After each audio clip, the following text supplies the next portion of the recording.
네, 살아계신 하나님께서 오늘 이 거룩한 주일 하나님 앞에 나와 예배를 드리는 저와 여러분들 가운데 함께 하심을 믿고 감사와 찬송을 올려드립니다.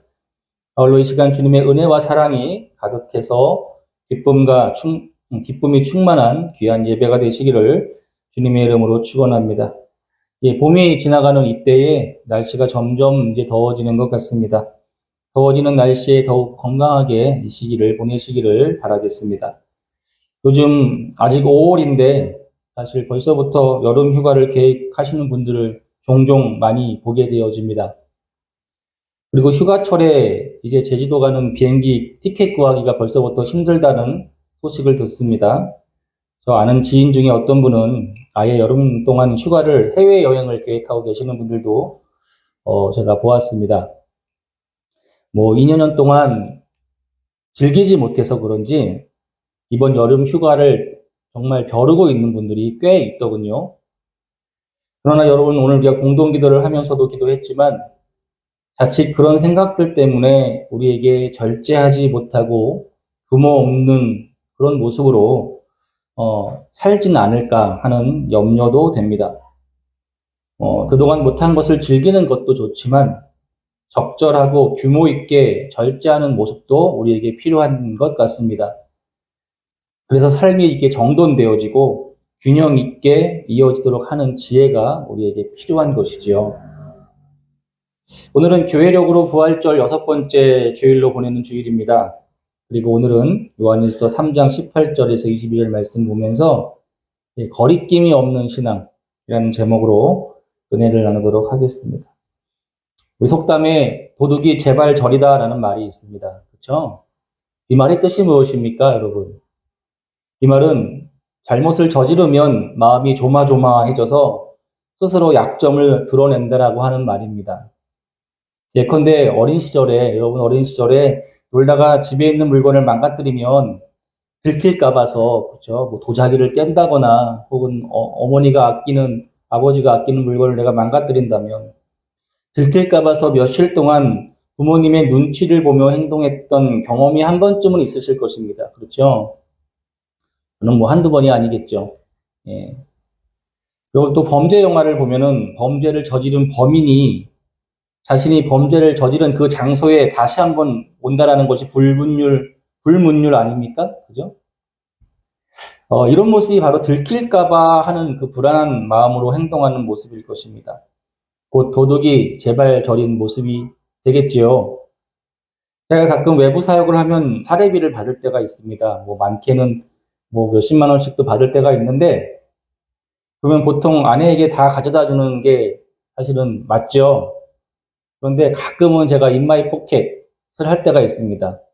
그리고 예를 들어서 40만 원을 받았는데, 한 20만 원은 제가 제 주머니에 놓고 20만 원만 갖다 주는 그런 경우도 있습니다. 예.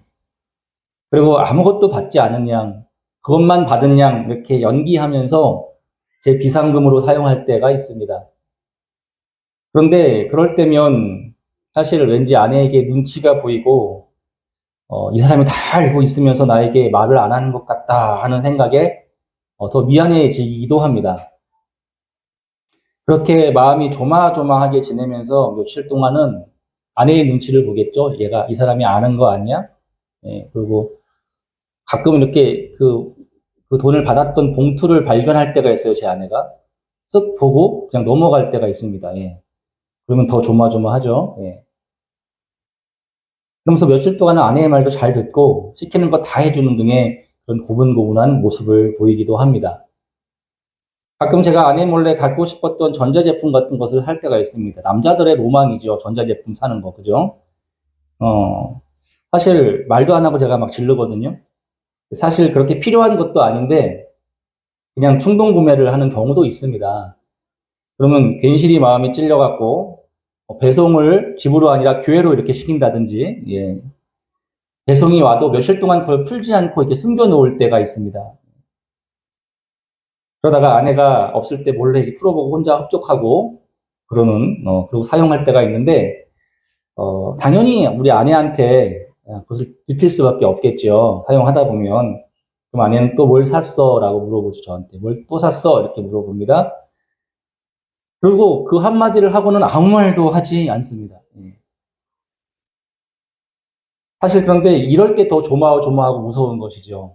아무 말도 안 할 때. 차라리 소리를 지르고 화를 내면 그냥 한 소리 듣고 뭐 여러 가지 변명을 또 제가 하겠죠. 어떻게든 할 텐데 아무 말도 안 하니까 며칠 동안 아내의 눈치를 보면서 그 물건이 보일 때마다 이거 싼 거야 이렇게 얘기를 하죠. 나도 모르게. 물어보지도 않았는데 싼 거야 라고 이야기를 합니다. 사실 그게 싼 것도 아닌데 그렇게 이야기를 하면서 아내의 비율을 맞추려고 노력했던 기억이 납니다.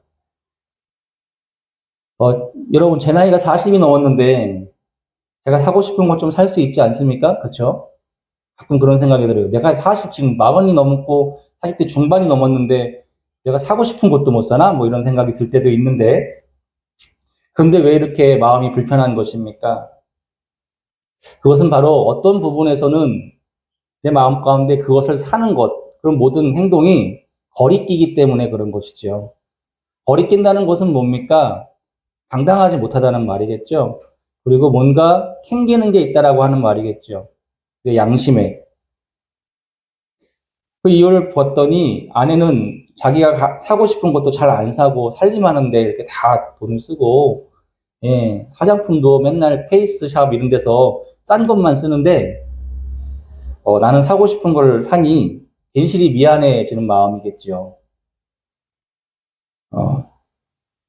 그 제가 아내의 눈치를 보면서 조마조마한 마음으로 아내의 비위를 맞추었던 이유는 뭐 큰 죄를 지은 건 아니지만 나름 아내 몰래 무엇을 했다는 것이 양심의 찔림이 되어서 스스로 마음이 조마조마한 것입니다. 그리고 그것이 바로 거리끼는 것이죠. 내 안에서 거리끼는 것. 그렇습니다. 마음에 그렇게 거리끼는 것이 있으면 왠지 불안하고 눈치가 보여서 뭔가 자신 있고 담대하게 어떤 일을 하지 못하는 경우들이 많습니다. 만약에 제가 아내에게 거리낌이 없고 내 마음에 잘못한 것이 없다라고 여긴다면 아내에게 겁도 없이 이것저것 따지겠죠. 그리고 담대하게 무엇이든 요구할 것입니다. 하지만 저는 제 아내한테 그렇게 하지 못합니다. 왜냐하면 제가 지은 죄가 몇 가지가 있기 때문에 그렇습니다. 그것이 거리끼기 때문에 그렇죠. 그래서 평생 살면서 갚아야 하기 때문에 아내 앞에서는 담대할 수 없고 고분고분할 수밖에 없는 것입니다. 그렇다고 뭐 그게 나쁘거나 뭐 싫거나 그렇지 않습니다. 당연히 그렇게 해야 된다고 생각을 하고요. 그것이 평화를 지키는, 가정의 평화를 지키는 일이다라는 것이죠. 오늘 본문은 이와 같은 이야기를 좀 하고 있습니다. 오늘 본문 말씀 21절을 읽어보면 사랑하는 자들아 만일 우리 마음이 우리를 책망할 것이 없으면 하나님 앞에서 담대함을 얻고 이렇게 이야기를 하고 있지요. 이 말은 곧 우리 마음에 거리끼는 것이 없고 책망받을 만한 일이 없다면 우리가 하나님 앞에서 담대하게 나아갈 수 있다라고 하는 말처럼 들립니다. 마치 제가 아내에게 거리낌이 없을 때 아내 앞에서 당당해지는 모습처럼 말이죠. 근데 중요한 것은 다음 말씀인 22절 말씀이에요.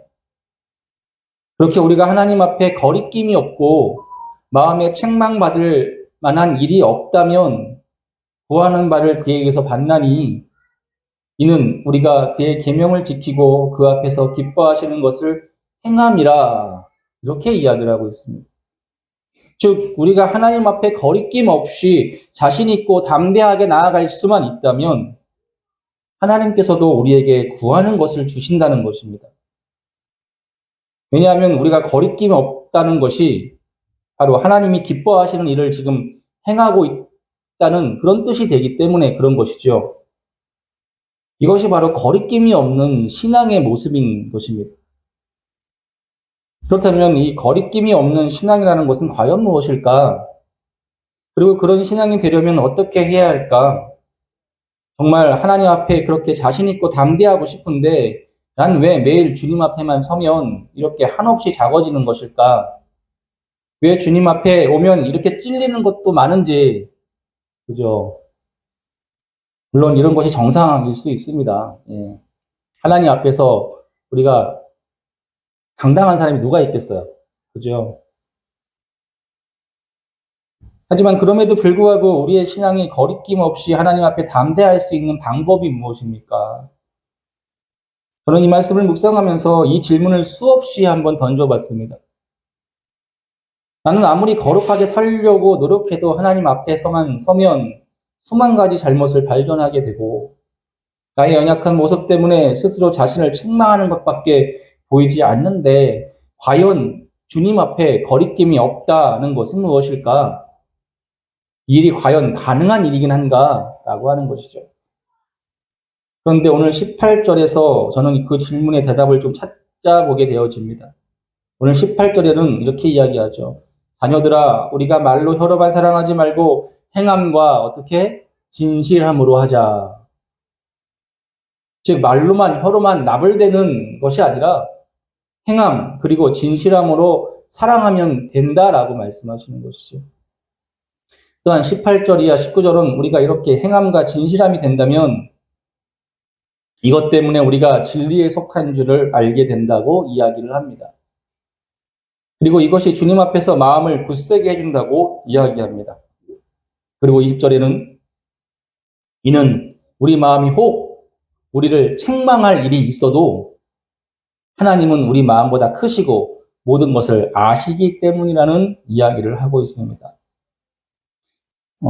즉 행함과 진실함으로 사랑할 때 우리가 더욱 굳세게 담대할 수 있는 이유는 우리 마음에 책망할 일이 분명히 있지만 하나님은 이보다 더 크신 분이기 때문에 다 알고 계시는 분이기 때문에 우리를 거리낌 없고 담대하게 만들어 주신다라고 하는 것이죠.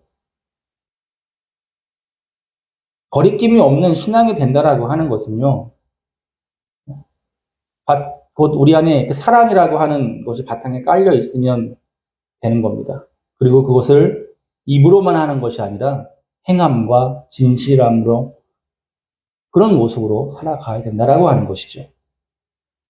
그 안에서 우리는 하나님 앞에 거리낌 없이 담대함을 얻게 될 것이라는 말입니다.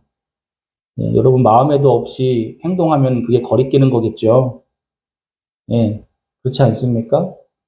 미워 죽겠는데 마음에도 없는 말을 막 하면서 칭찬한다면 그 사람은 거리낄 겁니다. 그냥 마음이 그렇게 충만하다면 거리낄 게 없죠.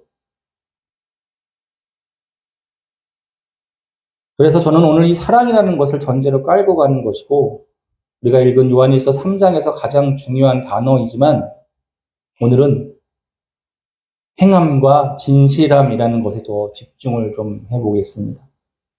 하지만 그 안에 사랑이 전제되어 있음을 기억하시기를 바랍니다. 첫 번째는 행함입니다. 행함. 우리 안에 모든 것이 사랑의 행함이 되어야 하겠습니다. 특별히 우리가 말로만 이렇다 저렇다 하는 자들이 아니라 행함으로 보여주는 성도들이 되시기를 주님의 이름으로 축원합니다. 행함이 없이 말로만 사랑한다는 것은 진짜 사랑하는 것이 아니죠. 야고보서에서 야고보는 행함이 없는 믿음은 죽은 믿음이다 라고 이야기를 합니다. 마태복음 7장에서도 예수님은 주여 주여 하는 자마다 천국에 들어갈 것이 아니요 주님 뜻대로 행하는 자라야 천국에 들어갈 수 있다라고 말씀하시죠.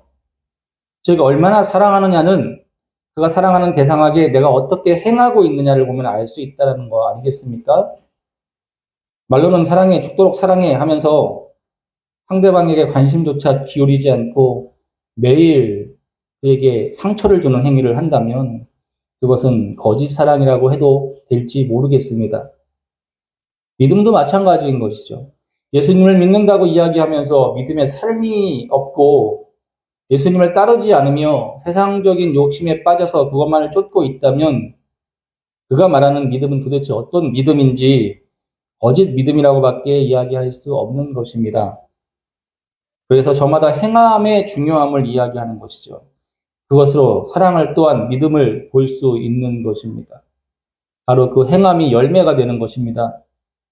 그렇게 행함이 없고 말로만 이렇다 저렇다 이야기하는 사람은 하나님 앞에 거리낄 수밖에 없습니다.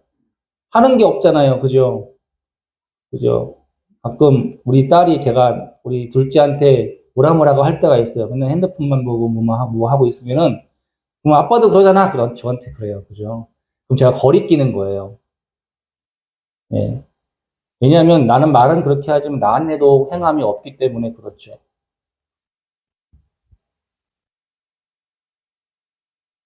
그런 거리낄 수밖에 없고 마음에 책망할 것이 쌓일 수밖에 없는 것입니다. 사랑하는 여러분, 우리 안에 사랑의 행함이 있는 그리고 믿음의 행함이 있는 자들이 되시기를 주님의 이름으로 축원합니다. 이 행함이 굉장히 중요합니다. 우리가 믿음으로 구원받는 것이지만 그 믿음의 열매가 바로 행함으로 나타난다는 사실을 기억하시기를 주님의 이름으로 축원합니다. 이 시대에 입만 살아서 듣기 좋은 말을 많이 늘어놓는 사람들은 많은데 영이 살아서 그리스도의 뜻대로 행하며 사는 자들은 많지 않기 때문에 너무 안타까운 마음을 갖습니다. 오히려 여기 있는 저도 입만 살아서 나불거리는 목사가 아니라 영이 살아서 삶에서 그것이 나타나는 행함으로 보여지는 목사가 되길 기도해 주시기를 바랍니다.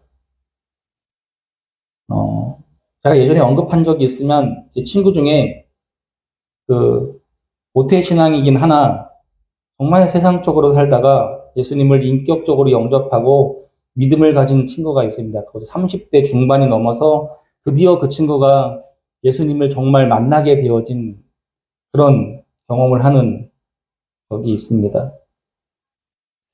내가 봐도 예전에 모습과 변화된 모습을 보이고 참 믿음이 생겼구나 하는 생각이 듭니다. 그런데 그 친구에게 한 가지 문제가 있었는데요. 그것은 바로 예전부터 피우던 담배를 잘 못 끊는다는 것입니다. 그 친구가 한 번은 저랑 같이 어디를 가게 되었는데 저에게 이렇게 고백을 합니다. 내가 이제 교회도 열심히 나가고 예수님을 믿는다는 것이 뭔지 알겠어. 기도와 말씀 생활도 열심히 하고 있고 그래서 세상적으로 살았던 모든 것을 내가 끊었는데 진짜 이 담배는 못 끊겠다. 어쩌면 좋냐? 저한테 그런 거죠. 제가 그래서 이런 이야기를 해준 적이 있습니다. 친구야, 내가 정말 예수님을 사랑하고 성령으로 거듭나는 삶을 살고 있다면 담배를 피운다고 해서 예수님이 너를 지옥에 보내지는 않으실 거야.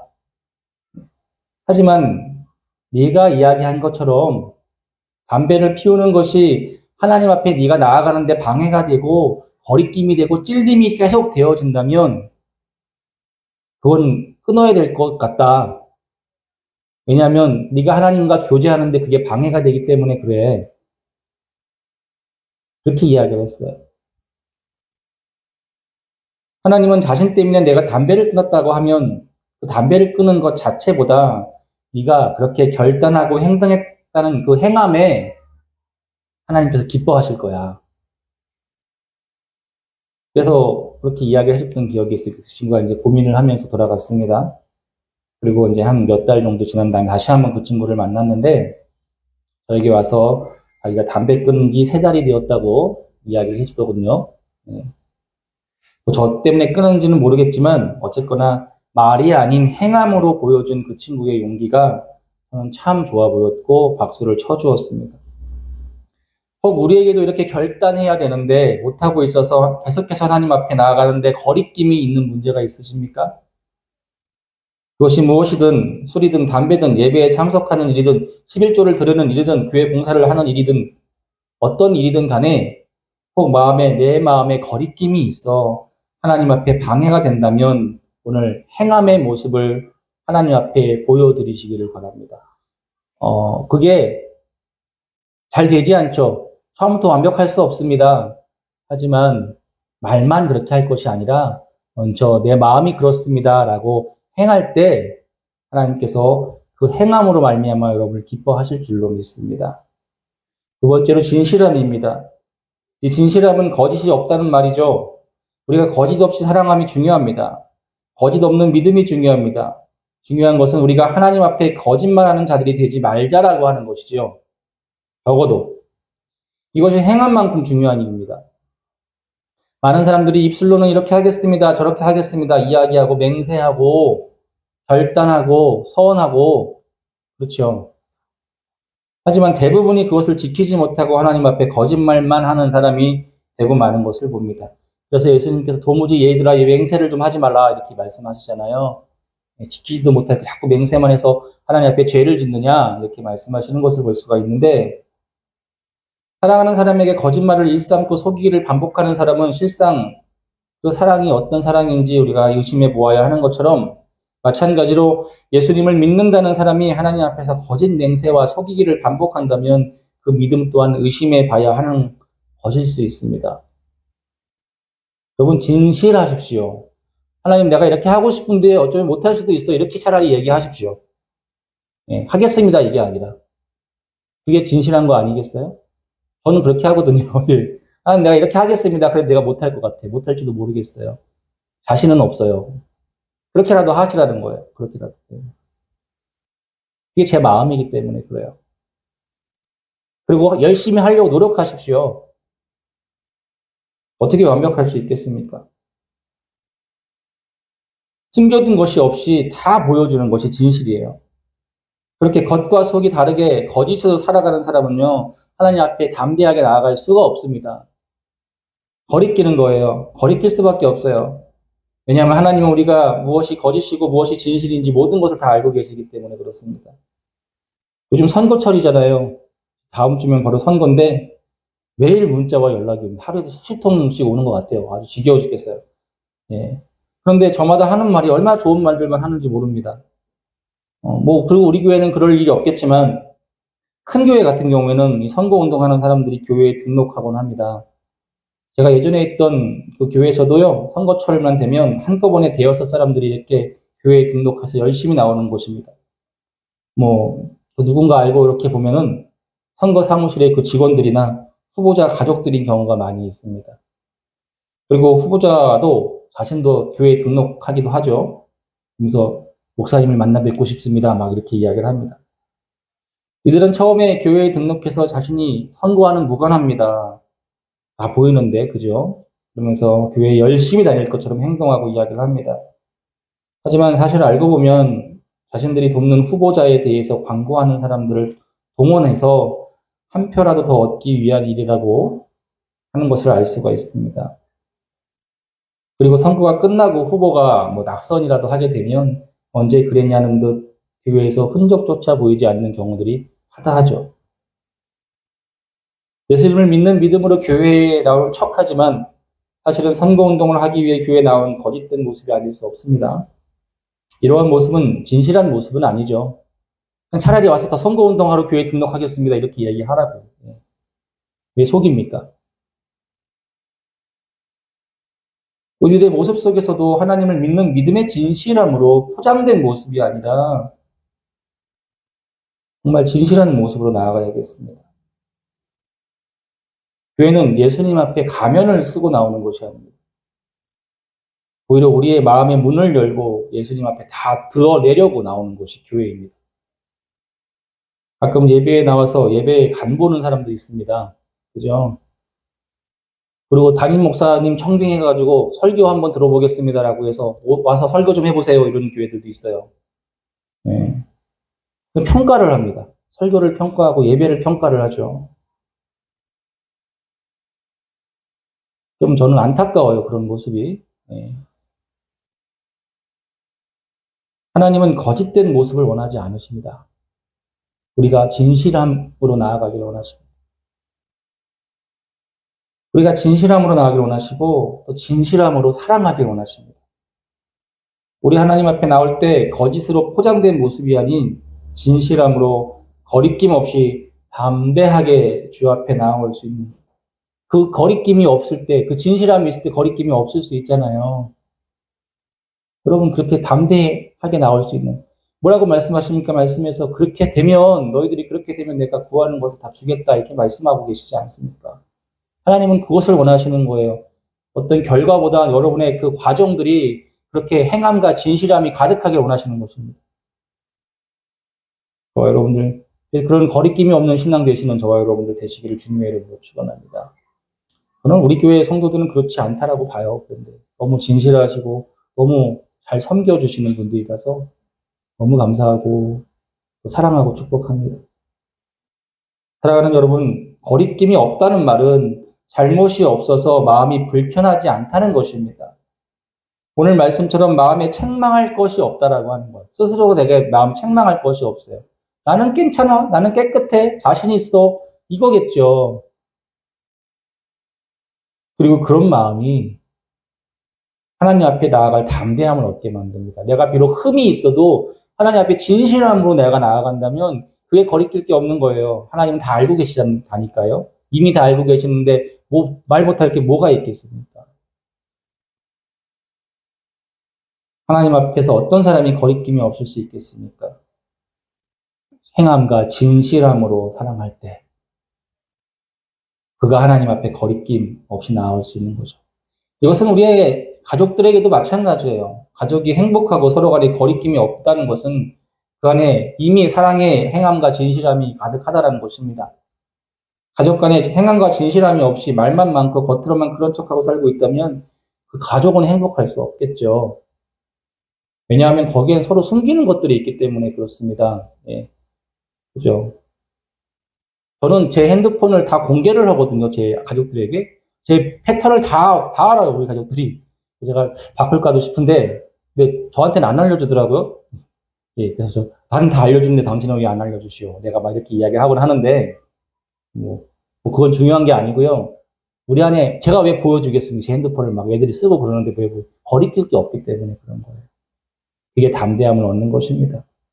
겉과 속이 다르고 그런 모습이 있을 때 그게 거리끼는 것입니다. 여러분, 사랑은요, 예수를 믿는 믿음의 완성입니다. 그 사랑은 또한 우리 그리스도인들이 살면서 이루어야 할 가장 큰 과제이자 사명입니다. 하나님 사랑, 이웃 사랑, 그것이 가장 중요하기 때문에 그렇습니다. 그래서 그 사랑이 전제에 깔려 있어야 돼요. 그리고 중요한 것은 행함과 진실함이고, 이 거리낌이 없는 그런 신앙으로 나아가는 방법이기도 합니다. 사랑하는 여러분, 아무쪼록 이 행함과 진실함이 우리 삶에 이루어져서 거리낌이 없는 신앙으로 하나님 앞에 담대하게 나아갈 수 있는 저와 여러분들 되시기를 주님의 이름으로 축원합니다.